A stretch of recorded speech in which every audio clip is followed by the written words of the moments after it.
lokal di Indonesia. Nah, kita langsung pada per tahapan.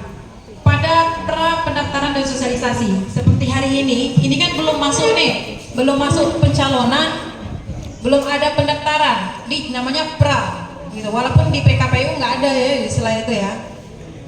Pra pendaftaran dan sosialisasi. Apa yang harus teman-teman lakukan pada tahapan ini? Topik liputan itu mulai dari persiapan dan sosialisasi pilkada. Teman-teman bisa melakukan liputan mengenai persiapan KPU, Bawaslu dalam penyelenggaraan pilkada serentak di Kepri. Ya, termasuk sosialisasi kepada masyarakat yang dilakukan baik itu KPU maupun Bawaslu, serta pentingnya partisipasi dalam masyarakat. Karena di Bawaslu itu juga saat ini sudah bergerilya, sudah banyak melakukan kegiatan pengawasan partisipatif. Salah satu programnya itu pendidikan pengawasan partisipatif yang sedang dilaksanakan oleh teman-teman kita 7 kabupaten kota dan sudah terlaksana di 6 kabupaten kota, tersisa di Kabupaten Anambas itu nanti tanggal 25. Nah, ini teman-teman kami harapkan juga dapat memanfaatkan kegiatan itu untuk diliput pada tahapan ini. Kemudian peran media dan LSM pada tahapan ini. Diharapkan bagaimana media dan LSM dapat membantu menyebarkan informasi dan meningkatkan kesadaran masyarakat tentang pilkada. Masyarakat akan membuka dan menemukan informasi itu, kadang tak dicari pun dia muncul gitu. Karena saking aktifnya teman-teman menyampaikan itu, dan ini tentu diharapkan dapat meningkatkan kesadaran masyarakat. Semakin banyak informasi yang positif, semakin masyarakat kita tercerdaskan. Meski demikian, apa yang menjadi tantangan dan hambatan? Ini identifikasi potensi tantangan seperti hoax, politik uang, dan isu keamanan. Dalam masa pra pendaftaran dan sosialisasi ini, teman-teman media dapat melakukan metode peliputan, diantaranya ini ya, di slide berikutnya, melakukan wawancara dengan KPU, Bawaslu, dan tokoh masyarakat. Tokoh masyarakatnya saya yakin teman-teman sudah sangat paham lah ke siapa yang harus didatangi, baik itu ya akademisi, kemudian bahkan tokoh masyarakat adat kita, tokoh masyarakat OKP, LSM ya, bisa diwawancarai untuk mereka berbagi informasi yang positif berkaitan dengan persiapan pilkada ini. Kemudian setelah wawancara dengan KPU, Bawaslu, dapat juga liputan kegiatan sosialisasi berbagai daerah seperti yang saya sampaikan tadi. Bisa, kita selalu membuka ruang untuk teman-teman media hadir dan meliput kegiatan yang dilakukan oleh jajaran. Kemudian reportase tentang kesiapan infrastruktur dan logistik pilkada. Nah, ini sudah boleh diminta informasinya kepada Bawaslu KPU berkaitan dengan tahapan ini. Ya. Terus berikutnya, sebentar lagi di bulan Agustus kita sudah masuk pendaftaran pasangan calon. Nah, ini sudah semakin meriah. Kalau ibaratnya orang mau nikah nih, calon pengantinnya sudah mulai terlihat. Ya, apa yang dapat dilakukan oleh teman-teman media pada pendaftaran pasangan calon nanti? Teman-teman dapat mengambil topik liputan mulai dari proses pendaftaran yang ada di kantor KPU, di provinsi untuk gubernur maupun di kabupaten kota untuk wali kota dan bupati. Datang liput langsung di tempat pendaftaran. Dan ini sebenarnya waktu pemilu kemarin beberapa saya sudah perhatikan ini sudah diterapkan ya. Kemarin waktu pemungutan suara ada yang datang langsung meliput ya proses itu. Demikian juga nanti kalau sudah ada proses pendaftaran itu teman-teman media sudah harus standby dan mengikuti dan meliput proses itu. Selain prosesnya apa lagi? Profil calonnya. Ya, hari ini bisa saja kita lihat ada beberapa calon yang bakal calon ya, yang akan maju baik sebagai bupati, gubernur maupun wali kota. Tapi nanti setelah pendaftaran kan sudah bisa melihat, sudah bukan bakal calon lagi tapi sudah calon gitu. Nah, di profiling calon kepala daerahnya, apa itu baik dari sisi personalnya, karena ini kan calon pemimpin ya, teman-teman sudah harus memberikan informasi kepada masyarakat supaya masyarakat tahu. Nah, kemudian karir politiknya apa, visi misi mereka apa, sehingga tidak ada lagi alasan masyarakat ingin memilih calon A atau calon B, dia nggak tahu orangnya siapa, dia hanya mendengar nama saja begitu. Peran media di sini sangat penting sehingga masyarakat menjadi tahu, oh ternyata si A calon ini begini orangnya begitu, hobinya ini misalnya. Jadi sampai ke visi misinya. Tapi catatannya adalah tetap memberikan informasi yang berimbang. Jangan calon yang idolanya diliput sedetil-detilnya ya kan, nanti yang sebelahnya ala kadar saja. Nah ya kan, ini diimbang, jangan sampai seperti itu. Terus berikutnya, selain dari mencari meliput topik 2 tadi, proses pendaftaran, profil calon, yang berikutnya peran partai politik, karena tidak lepas dari peran partai politik. Siapapun calonnya itu juga dukungan dari partai politik. Bagaimana partai politik mengusung calon dan strategi mereka dalam pilkada, teman-teman boleh datang saja ke kantor partai politik atau temui tokohnya, ketuanya atau siapa untuk mendapatkan informasi tersebut. Ya. Berikutnya masih di tahapan yang sama, metodenya bagaimana? Teman media bisa merepresentasi langsung dari kantor KPU daerah seperti tadi ya. Kemudian wawancara eksklusif dengan para calon dan tim sukses. Nah contoh nih, misalnya media televisi, boleh kalau pada tahapan ini untuk mewawancarai secara eksklusif. Media online boleh begitu. Yang penting tadi seperti disampaikan, informasi yang disampaikan itu sebagaimana yang diterima dari calon tersebut, itu yang teman-teman jadikan sebagai isi beritanya. Kemudian analisis latar belakang calon dan rekam jejak politik mereka. Ini penting supaya juga tadi masyarakat tahu rekam jejak masing-masing dan tidak ada juga alasan tidak tahu, begitu ya. Kita nggak tahu nih, hari ini sama-sama nggak tahu siapa sih yang bakal jadi wali kota Batam, ya kan? Wali kota Tanjung Pinang, kota kosong, iya kan? Belum tahu ini. Apa saja masih bisa berubah, dalam hitungan detik saja bisa kejutan gitu kan. Jadi selalu kita menunggu kejutan. Jadi tunggu sajalah gitu. Yang penting teman-teman tetap dengan fungsinya. Lanjut. Nah, masa kampanye. Sebelum masuk ke slide berikutnya, ini kalau kita kaitkan dengan proses pemberitaan teman-teman, apa yang salah dari slide ini? Apa yang teman-teman lihat di sini? Mana? Oh, nggak bisa ya? Itu di situ. Kelihatan nggak? Waduh. Kata Pirambi kalau tak nampak, nggak bisa lihat ya? Oke. Remang-remang. Tapi tulisannya kelihatan ya? Kelihatan. Masa saya dari sini kelihatan loh. Masa kampanyenya aja nampak. Masa kampanye nampak. Masa kampanye.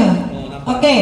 Tulisannya masa kampanye, tapi foto di sebelahnya itu adalah foto Bawaslu Car Free Day. Ya. Nah, kalau kita kaitkan dalam pemberitaan, ini juga menjadi salah satu potensi misinformasi. Ya kan? Kenapa? Ini kalau kita kaitkan dalam pemberitaan, tapi kalau dalam materi ini kenapa dimunculkan foto Bawaslu? Karena kalau kami munculkan kampanye partai tertentu, nanti diindikasikan Bawaslu berpihak. Makanya ya itu. Dan untuk masa kampanye ini menjadi tahapan yang sangat krusial. Teman-teman, topik liputannya dapat dilakukan. Pertama adalah strategi kampanye. Taktik dan strategi kampanye yang digunakan pasangan calon, termasuk penggunaan media sosial. Tanyakan kepada calon seperti apa strategi mereka pada kampanye ini, termasuk penggunaan media sosial. Berapa media sosial mereka daftarkan ke KPU yang dijadikan sebagai media sosial yang resmi begitu. Dan bisa juga nanti ditanyakan, calonnya punya media sosial pribadi nggak? Punya. Akan dijadikan sarana kampanye nggak nanti untuk pilkada? Tanyakan gitu kan. Nah ini bisa menjadi topik. Kemudian isu utamanya adalah fokus pada isu yang diangkat dalam kampanye, seperti ekonomi, pendidikan, kesehatan, dan infrastruktur. Ya, ini kaitannya dengan visi misinya juga, apa visi misi calon, dan ini isu-isu yang krusial yang mungkin berdampak dari visi misi tersebut. Terus dalam kampanye itu ada metode debat publik yang diselenggarakan oleh KPU. Nah, ini juga menjadi momentum media untuk meliput debat tersebut antar calon. Analisis argumennya, kan masing-masing menyampaikan statement argumen. Analisis argumennya, kemudian minta respon masyarakat. Nah, ini yang dapat dilakukan oleh teman-teman. Terus metodenya seperti apa? Metode liputannya itu dapat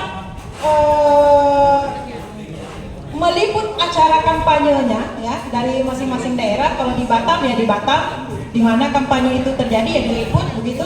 Kemudian analisis konten kampanyenya di media sosial. Dan teman-teman juga harus tahu kampanye di media sosial itu ada batas atau tenggat waktunya.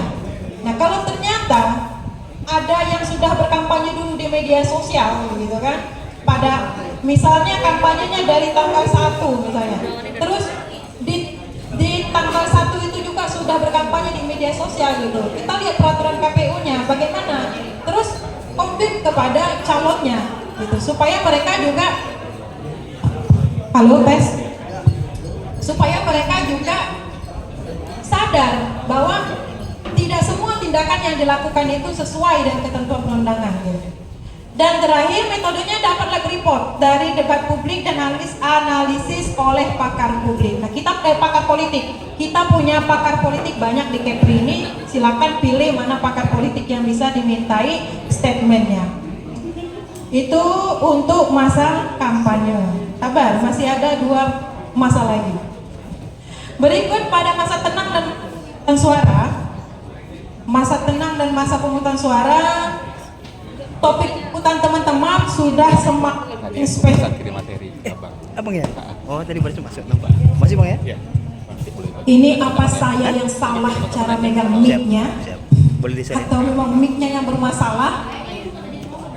Iya. Salah megang mic-nya ya? Belum ada. Satu. Topik pada masa tenang dan pemungutan suara. Pertama, persiapan pemungutan suaranya yang dilakukan oleh teman-teman petugas. Kesiapan logistik, teknis menjelang hari pemungutan suara. Nah, ini topik pertama. Topik kedua, masa tenang. Aktivitas di masa tenang. Pengawasan Bawaslu apa aktivitasnya terhadap potensi pelanggaran. Kemudian juga ya aktivitas peserta pemilunya juga bisa. Tapi maksudnya bukan untuk di publish ya. Kalau misalnya ada menemukan peserta pemilu masih melakukan kegiatan-kegiatan yang dalam tanda kutip kampanye terselubung, nah teman-teman bisa juga ini menyampaikan informasi itu. Terus pada hari pemungutan suara silakan meliput suasana TPS, partisipasi pemilih dan proses pemungutan suaranya, tapi tidak sampai masuk ke dalam ruang atau lokasi TPS-nya, karena lokasi TPS itu hanya boleh petugas yang ada di dalamnya. Itu topiknya ya. Terus metodenya seperti apa? Kurang lebih sama seperti di atas. Dapat melakukan representasi dari daerah, wawancara dengan pengawas pemilunya, dengan masyarakat sebagai pemilihnya, wawancara juga KPU-nya, ya. Kemudian liputan khusus tentang keamanan dan ketertiban selama pemungutan suara. Nah, liputan keamanan dan ketertiban ini bisa juga melibatkan dari sisi keamanannya dalam kepolisian. Terakhir, benar nggak udah terakhir ini? Di penghitungan suara dan pengumuman hasil kurang lebih sama yang di atas ya. Topik dari liputannya adalah proses penghitungan suara, kemudian pengumuman hasil Nah, pengumuman hasil ini juga jangan tergesa-gesa ya, karena belum jelas ininya, tapi kita sudah mengumumkan, ternyata yang kita umumkan salah gitu. Ini perlu perhatian. Kemudian tanggapan publik, wawancara dengan berbagai pihak, seperti apa tanggapan mereka dari hasil pilkada itu dan implikasinya seperti apa. Ya, metodenya sama, bisa dengan melakukan reportase, wawancara, kemudian analisis dampak hasil pilkada terhadap daerah masing-masing. Nah, kalau udah sampai pada tingkat analisis ini udah tinggi itu, isi beritanya sudah luar biasa itu. Next, habis ya terkait itu, tapi ini ada evaluasi dan refleksi untuk teman-teman media. Evaluasi dan refleksi terkait topik liputan, evaluasi pelaksanaan pilkada, analisis menyeluruh tentang pelaksanaan pilkada termasuk keberhasilan dan kekurangannya. Nah, mungkin selama ini kita terlalu fokus dengan prosesnya, tapi sedikit memberitakan terkait dengan keberhasilan ataupun menjadi evaluasi, apa sih evaluasi dalam proses pilkada ini yang perlu disampaikan, begitu. Dan berikutnya refleksi masyarakat. Pendapat dari masyarakat tentang proses pilkada ini seperti apa? Harapannya bagaimana? Kalau biasanya kan ini sering muncul seperti di radio, itu ada ya dialog-dialog seperti itu. Tapi kalau untuk pemberitaan online maupun televisi ini juga perlu ditingkatkan. Kemudian berikutnya rekomendasi untuk masa depan. Ini bisa, apa sih rekomendasi dari berbagai pihak untuk perbaikan pelaksanaan pilkada di tahun berikutnya? Gitu. Ini menjadi salah satu juga yang bisa teman-teman liput. Metodenya agak sedikit berbeda dalam evaluasi dan refleksi ini. Bisa melalui metode diskusi panel dengan pakar politik, akademisi dan aktivis, kemudian survei pendapat masyarakat, kemudian feature story tentang pengalaman unik selama pilkada. Ini keren ini. Kalau sudah ada yang sampai seperti ini, ya, semakin menarik, orang semakin menarik dan tertarik untuk membuka berita cerita dari teman-teman media, ya, kalau sudah ada yang begini. Terus distribusi konten, karena kita sudah memulai zamannya media sosial dan segala macam. Distribusi konten ini menjadi salah satu strategi juga di Bawaslu dan menjadi salah satu strategi yang efektif untuk menyebar konten-konten yang positif. Pada media cetak dan media online, teman-teman dapat membuat artikel yang mendalam, infografis dan analisis. Kalau untuk televisi itu laporan langsung, talk show, debat, ya, ini bisa. Kalau perlu kerjasama dengan Bawaslu ya monggo gitu kan, mengundang Bawaslu untuk narasumber talk show. Kemudian untuk radio, ada nggak radio hari ini? Ada? Ya. Radio ini bisa dengan wawancara, diskusi interaktif, kemudian laporan lapangan. Dan terakhir media sosial, silakan bisa membuat video pendek, live streaming dan update real time apa yang ada yang ditemukan. Berikut catatan penting. Catatan penting untuk kita, etika jurnalisme yang perlu juga kami sampaikan. Nah, ini penting karena tadi ketua juga menyinggung ya. Pastikan semua liputan sesuai dengan kode etik jurnalistik. Teman-teman terikat dengan kode etik ya. Kami juga terikat dengan kode etik. Kemudian mengedepankan keakuratan, imparsialitas dan tanggung jawab. Ini saya ambil satu contoh ya. Saya tidak perlu sebut medianya. Hati-hati penggunaan kata dalam membuat judul. Hati-hati dengan kata-kata pelanggaran, ya. Karena apa? Untuk menetapkan dan menyatakan itu adalah pelanggaran, itu Bawaslu itu harus melalui. Makanya kami selalu menggunakan kata-kata dugaan pelanggaran. Ceritanya berapa hari lalu kita merilis hasil pengawasan coklit, dan dalam rilisnya Bawaslu itu tidak ada satu kata pun memuat kata-kata pelanggaran. Muncul nih judul beritanya, Bawaslu temukan berbagai pelanggaran pada pengawasan coklit. Ini berpotensi jadi persoalan dan agak sensitif jadinya antara Bawaslu dan KPU. Ya, KPU jadi bertanya nih, mana nih pelanggarannya gitu. Nah, hal-hal yang demikian kalau perlu konfirm dulu ini judulnya itu, ya memang kita punya hak jawab gitu kan, dan alhamdulillah ketika kita konfirmasi medianya juga kooperatif dan memperbaiki. Tapi kan menghindari, kalau bisa dari awal kita cegah dulu, jangan sampai memunculkan polemik antar lembaga begitu. Kadang memang judulnya ngeri gitu, padahal isinya biasa-biasa aja ya. Inilah dikemas betul-betul lah teman-teman media terkait dengan kata-kata ini. Jangan kita samakan sama kayak di kepolisian itu kan, penyelidikan dan penyidikan. Jangan masih penyelidikan sudah disebut hasil penyidikan, karena antara tersangka, terdakwa, terpidana itu punya tingkatan dan itu berbeda statusnya. Ini orang masih tersangka udah dibilang terdakwa gitu kan. Nah, hati-hati.